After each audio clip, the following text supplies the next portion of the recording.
नमस्कार। दिल्ली न्यूज़ दर्पण में आपका स्वागत है। आइए आज की बड़ी खबरों का रुख करते हैं। आज की बड़ी खबर है गाजियाबाद के लोनी क्षेत्र से, जहां थाने में लोनी विधायक नंदकिशोर गुर्जर मुस्लिम परिवार के उत्पीड़न और भ्रष्टाचार की शिकायत पर पहुंचे विधायक कहा, पुलिस अधिकारियों पर करेंगे मुख्यमंत्री से शिकायत। दहेज के कारण लड़की के रिश्ते की मनाही के बाद उल्टा लड़की के परिजनों को ही भिजवाया जेल। पुलिस पर 50,000 रुपए घूस मांगने का आरोप। विधायक के दरबार में पहुंचा था मामला। पीड़ितों ने लगाया एहसान अली और एसएसआई नासिर अली पर 50,000 रुपए मांगने का आरोप। इस दौरान विधायक नंदकिशोर गुर्जर ने जिसका मामले में कोई लेना देना नहीं है, उस बच्चे को उठाकर सिर्फ दबाव बनाने के लिए देर रात किसी खूंखार अपराधी की तरह उठाकर 151 कर दिया गया। यह कार्रवाई किसी भी रूप में जस्टिफाई नहीं करती। यह घटना बताती है कि जनपद गाजियाबाद में पुलिस सिस्टम किस कार्यशैली में कार्य कर रहा है और किसके आदेश पर हर थाने में मामले में उगाही कर पहुंचाया जा रहा है। यह प्रकरण न्याय व्यवस्था पर कलंक है। आइए सीधे रुख करते हैं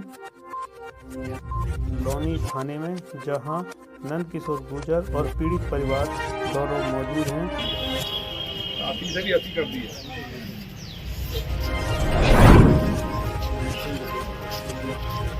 बेटा जो बंद है, किस मामले में बंद है और आप जो कल से यहाँ चक्कर काट रहे हैं, किससे काट रहे हैं? 1.5 साल पहले हमारी बेटी का रिश्ता हुआ था मीरापुर से। मीरापुर वाले आकर के रिश्ता करके गए थे और वो टलाते रहे कि हम शादी करेंगे, लेकिन अब वो शादी के लिए इनकार कर रहे हैं और जो मेरा 2-2.5 लाख रुपया जो खर्च हुआ है उसको देने से इनकार कर रहे हैं। और यहाँ आने के बाद वो आते हैं, मुझे टार्चर करते हैं। और नासिर हुसैन साहब ने मुझे जो है 8 दिन से टार्चर कर रखा कि तुम यहाँ आओ। कौन नासिर हुसैन साहब एएसआई हैं। उन्होंने कहा कि जी यहाँ रात को 2 बजे तक भी फैसला होना है। फिर मेरे बच्चे को टार्चर करने के लिए 2 बार पुलिस भेजी और रात को 10 बजे उसे बिस्तर से उठवा करके बुखार में बगैर कपड़ों के था वो, उसे रात को पीटते हुए यहाँ थाने ला करके बंद कर दिया। और जो है मैं रात जो है किसी के हाथ मैंने लिहाफ देने के लिए भेजा, लिहाफ लेने से भी इनकार कर दिया। और जो है अब बोलते हैं कि जी हमको मालूम नहीं कौन लेकर आया। क्या लेकर आए हैं और जो आपकी बेटी के साथ मारपीट हो रही है, कौन लोग कर रहे हैं? जो हमारी बेटी की बहुत समस्या करी है, ये मम्मी ने दिल्ली पुलिस को गोली चलाई है, इनकी कोई कार्रवाई नहीं हो रही है। और जो ये सब हम बात कर रहे हैं, सभा में दिखा कर जाएंगे कि पुलिस हमारी कार्रवाई नहीं करेगी। हमारी बेटी की गर्दन वर्दन पर सब पे मार पिटाई कर रखी है और हमारे गेट तोड़े हैं। हमारे 30,000 रुपये चुरा कर ले गए, पुलिस ने कार्रवाई नहीं करी और नहीं उन्हें फाड़ दिया। क्या कहना उन लोगों नहीं जेल भेजे। बंद वाले में क्या कहना है, गलत वाले में? इस लड़की के साथ जो हुआ इसमें क्या कहना है? इनका बयान ले लो। नया साल है, नए साल में ये बात कम से कम ऊपर तक चली जाए, मुख्यमंत्री जी सुने ना। भाई कौन ऐसा राजनीतिक आदमी है जो भाई इनमें भी मेरा हाथ है क्या? मतलब ये कहेंगे ये भी मेरा हाथ है इनमें बेचारी में, या उसका जो रिश्ता हुआ उसमें मेरे हाथ है, उस रिश्ता वाले ने दहेज मंगवा। सरकार में भाई योगी जी की सरकार में भी अगर खोप नहीं है, इतने बड़े अपराधी जो पुलिस चला रहे हैं दिल्ली पुलिस पे, और वो सेफ है, उनकी लड़कियां, उनकी बहनें, वो सब की सब इतनी बड़ी खलीफा है और सारे उनमें जितना धंधा में इन्वॉल्व है वो इनका इलाज करती है। बढ़िया, इसका क्या दोष है बेचारी का? मतलब इसके पीटी हुई नींद पड़े हुए थे पूरे शरीर में, मैंने भेजा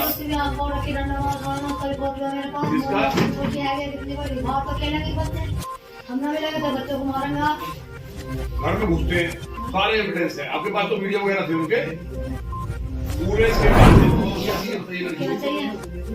भाई। ये ऐसा है, बहुत तकलीफ की बात ही है कि मुझे थाने आना पड़ा। मैंने सुबह फ़ोन किया अधिकारी को, तो मैंने कहा कि एक लड़के को रात बंद कर दिया। क्या नाम है? खलील अहमद सुबह मेरे पास गए जनता दरबार में। इन्होंने बताया कि मैंने अपनी बेटी का रिश्ता किया मीरापुर में, मुजफ्फरनगर में। और वहाँ जब रिश्ता हो गया, जो इन्होंने खर्च किया उसने खर्च किया, उसके बाद वो कुछ दहेज मांगने लगा।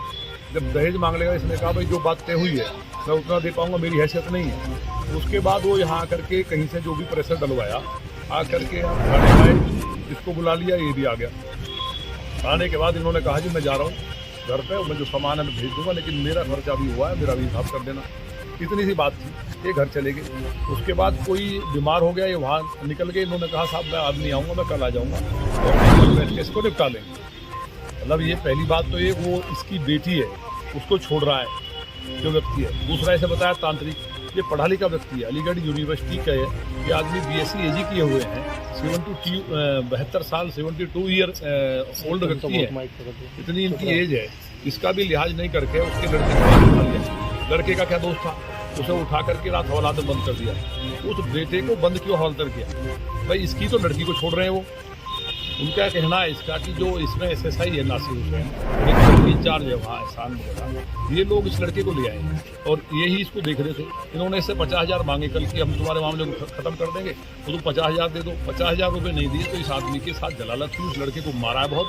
अभी हालात में आपको देखा होगा, अभी मैंने ECP को कहा है, सुबह मुझे DCP का फ़ोन नहीं मिला। अभी ये क्या कहेंगे, झगड़ा कर रहे थे। अभी एक नई बात पुलिस ने कोशिश की, लेकिन झगड़े की बात इसलिए ख़त्म होगी, अब उसको भी पलट रहे हैं। अगली वो जो आपस में लेन देन था ये आया नहीं, इसलिए बंद कर दिया। अगर कोई नहीं आया तो उसको बंद कर दोगे? किसी की लड़की को छोड़ा जा रहा है, उसी के साथ अन्याय हो रहा है, वो दहेज मांग रहा है और उसी व्यक्ति को प्रताड़ित किया जा रहा है। उसके बावजूद भी वो आदमी कह रहा है जी बैठ के जैसे कहो वैसे ख़त्म कर लेते हैं। तो उस लड़के को बंद क्यों किया गया? उस लड़के का क्या दोस्त था? इसने बिना दहेज की शादी किए 5 आदमी पूरी लॉ नहीं जानती है, सम्मानित व्यक्ति है बेचारा। और उसके बाद पुलिस ने कहा कि झगड़ा मैं 151 में कर दिया है। ये बताइए 151 कैसे कर दिया आपने? 151 अगर कर दिया है तो उसके एविडेंस होने चाहिए कि झगड़े के। वो लोग उसके गांव वहाँ गए नहीं, क्या कैमरे लगे हुए, थाने के अंदर वो बेटा आया नहीं, ये आए और ये चले गए। उसके लिए एक तरफा जिस तरह से पुलिस की ज्यादती है कि किसी को भी उठा के बंद करो, ये लॉनी में नहीं चलने वाली है। मेरा माननीय मुख्यमंत्री जी से भी पुनः कहना आपके माध्यम से, जिस तरह से उस बेटी के साथ हुआ सरिता चौधरी के, उसका एविडेंस मांग रहे हैं कि उसका बलात्कार क्यों नहीं हुआ, तभी एविडेंस माना जाएगा। ये तो हद पार कर दी है।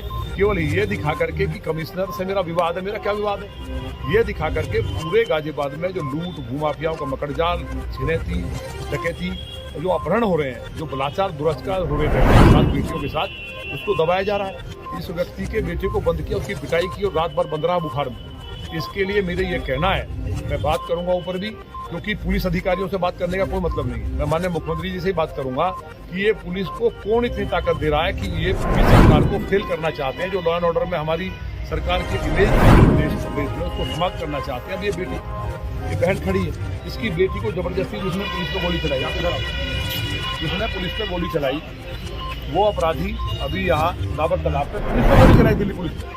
बड़ा माफिया जेल में उसके भाई ने, उन्होंने मिलकर के जबरदस्ती लड़की के साथ, जो उसको पूरे घाव लगे हुए थे जब मैंने भेजा, पिछले काफी लंबे समय से चक्कर काट रहे। एक व्यक्ति पर न मुकदमा न गिरफ्तार है, क्योंकि वो काम करते हैं बड़ा अवैध धंधा, हथियारों की तस्करी करते हैं, अफीम चरस का काम करते हैं, बड़े अपराधी हैं। पुलिस को आते हैं, चौकी इंचार्ज है, उसको जेल में पैसे दे के चले जाते हैं, पर न मुकदमा न गिरफ्तार है, क्योंकि वो काम करते हैं बड़ा अवैध धंधा, हथियारों की तस्करी करते हैं, अफीम चरस का काम करते हैं, बड़े अपराधी हैं। पुलिस को आते हैं, चौकी इंचार्ज है, उसको जेल में पैसे दे के चले जाते हैं, कोई कार्रवाई नहीं है। इसका बेचारी का गला कटा रहा, ये इसकी माता लगती रही। पिछले 2 महीने से मैं देख रहा हूँ। या तो ये बता दें, हम मुख्यमंत्री जी से पूछेंगे कि ऊपर से ये कह दिया गया कि लॉनी में बलात्कार हो, डकैती हो, लॉनी उत्तर प्रदेश का हिस्सा नहीं है और इसलिए लॉनी में कोई कानून नहीं चलता है। मैंने योगी जी का जो इकबाल है, जो पुलिस जो अच्छा काम कर रही थी, तो यहाँ गाजियाबाद में केवल शराब पीने का काम करेगी, तुम लोगों को लूटेगी चौराहे पे, बेटियों की चैन छीनी जाएंगी। अब इस बेटी के साथ जो हुआ, इतना बड़ा अपराधी है वो, जिसने पुलिस पे गोली चलाई, जिसका एनकाउंटर होना चाहिए, वो घर में घुस करके मार रहे हैं, जबरदस्ती कह रहे हैं कि हम तो हमारे साथ, हमारे घर में रहे जबरदस्ती। ये बच्ची ये पढ़ाई करने जाती है, इसकी पढ़ाई छूट गई, इसने पार्लर शुरू किया तो पार्लर में पहुंच गए। तो जो हालात बने हैं, इसके लिए आज हम लोग थाने में आना पड़ा हमें। और इस व्यक्ति को, अभी लड़के को शायद छोड़ दिया कि नहीं छोड़ा, अभी अंदर ही, अभी लड़का अंदर है हवालात में। उसको ये हवालात में किस कारण से बंद है? अगर नहीं छोड़ेंगे तो नई कारण बताएंगे तो हम बैठे हैं थाने में। ये कारण बताया, उसको दिखाना चाहते हैं ये कि इनका विवाद हुआ। अगर इसका बच्चे का या इनका किसी से तू भी हुई हो, मैं बड़ी बात कह के आपके सामने बात को खत्म कर रहा हूँ कि अगर कोई भी बात हुई हो तो मैं राजनीति छोड़ दूंगा। तो मैंने मुख्यमंत्री जी से हाथ जोड़ कर निवेदन है कि जो पुलिस ने पहले अपराधी लूटते थे, पुलिस ने जो लूट का डकैती का जो